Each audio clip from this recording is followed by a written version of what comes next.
Good evening, everyone. My name is Seamus Sykes, and this is PANR's News of the World, for the latest goings-on in our world. I'm joined by Noodle, our English correspondent and co-host, and Ash, our editor. Tonight is the 23rd of August 2021, and our main story tonight will be taking a look at the developing situation in Afghanistan.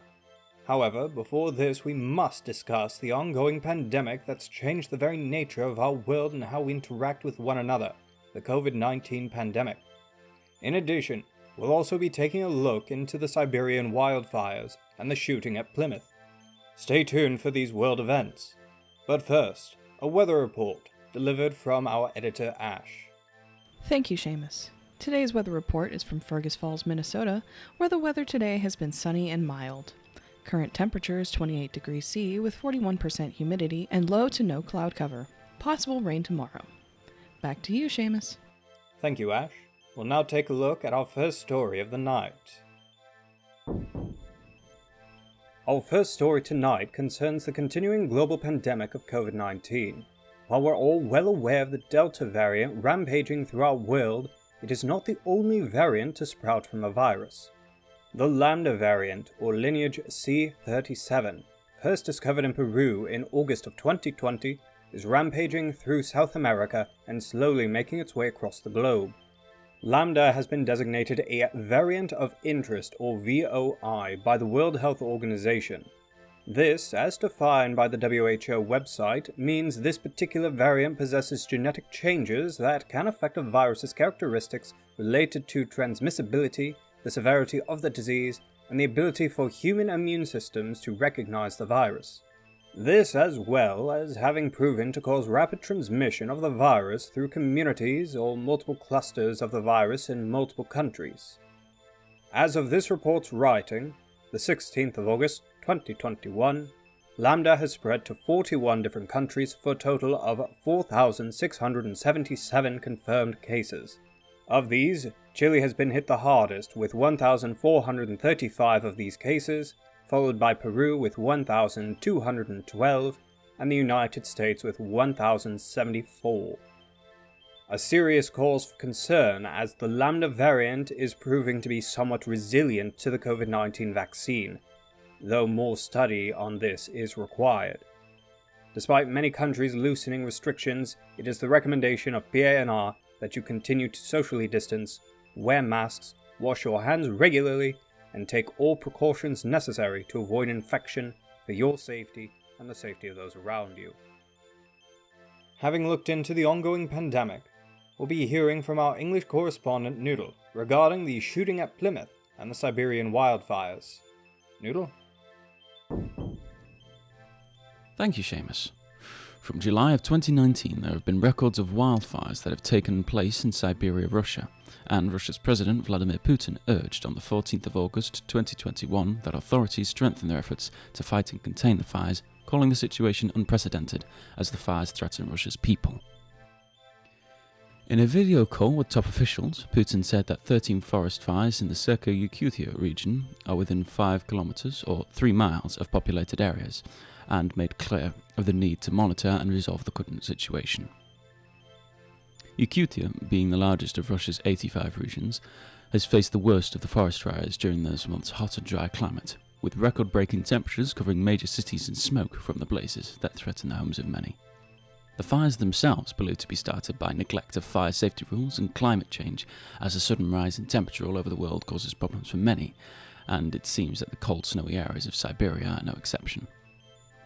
On the 14th, officials reported that 108 active fires are burning 1.3 million hectares, or 3.2 million acres of land in Yakutsk. Authorities have put it as a top priority to sort the situation and stop the fires.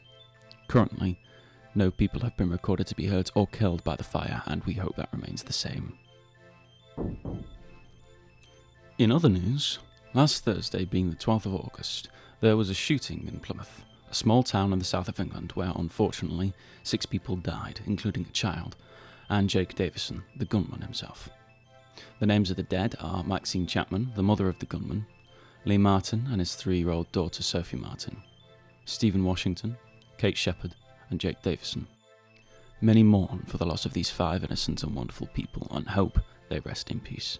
Jake Davison was described as socially isolated and an incel, and had a YouTube channel which consisted of videos where he talked about his life and feelings.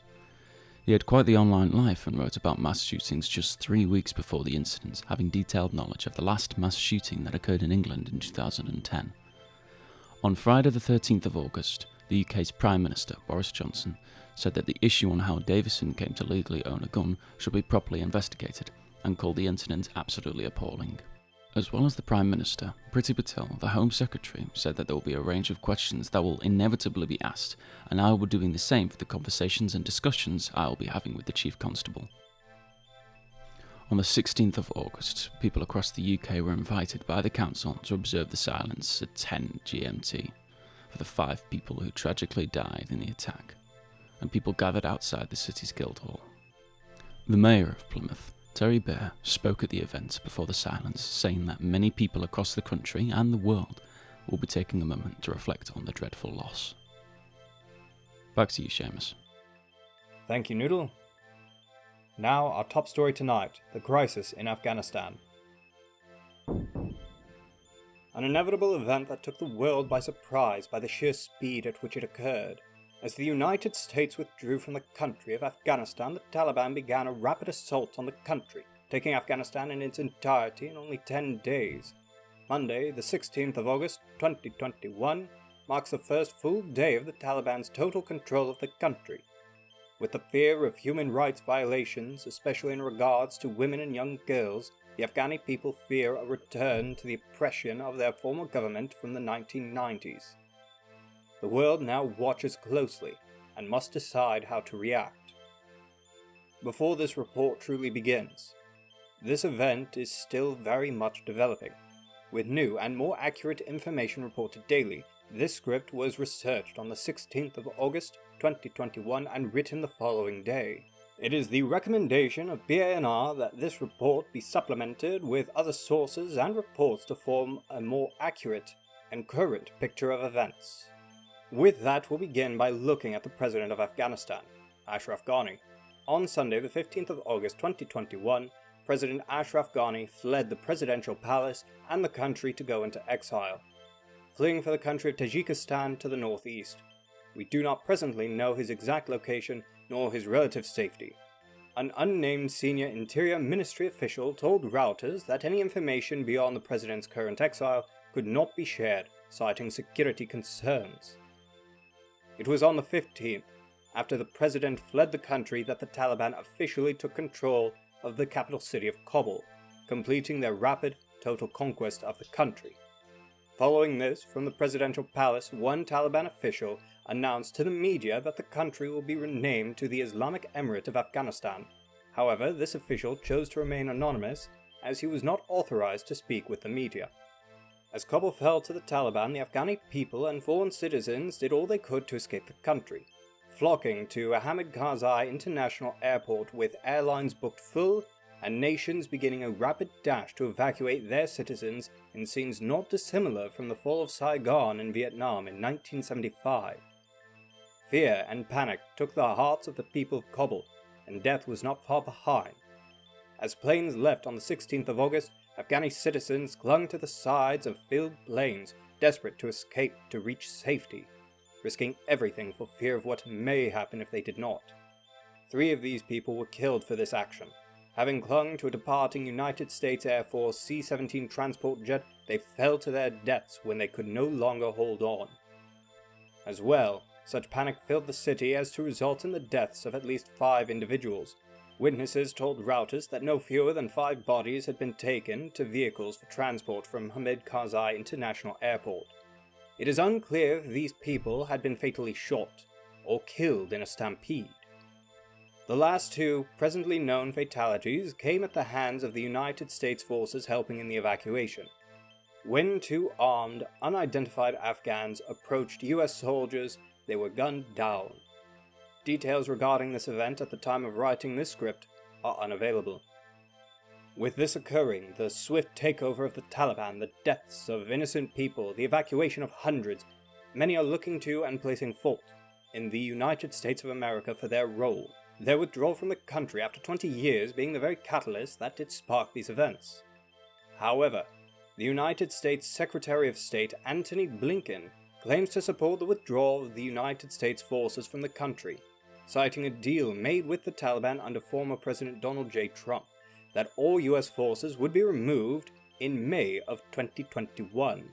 Secretary Blinken declared that breaking this deal would inevitably lead to another war with the Taliban, an outcome unwanted by many Americans, especially now as the original goals of the United States entering Afghanistan to attain justice for the attacks of the 11th of September 2001 have already been achieved.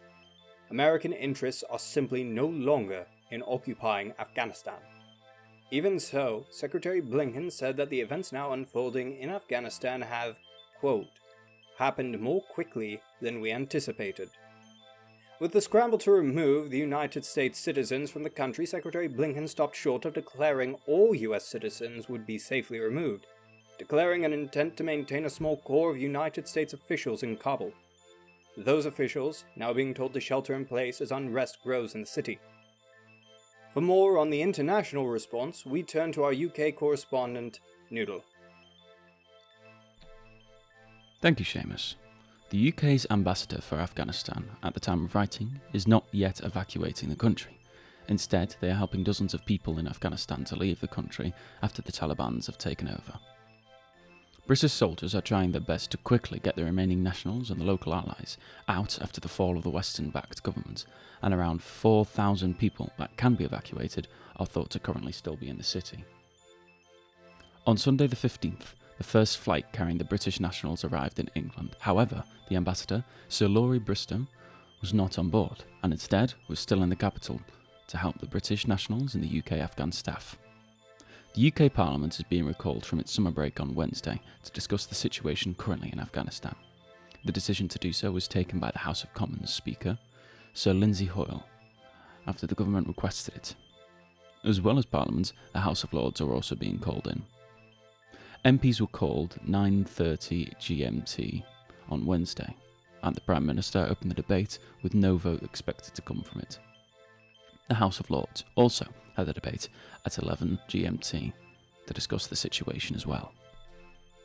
Back to you, Seamus. Thank you, Noodle. Finally, we will now turn to the United Nations and their response.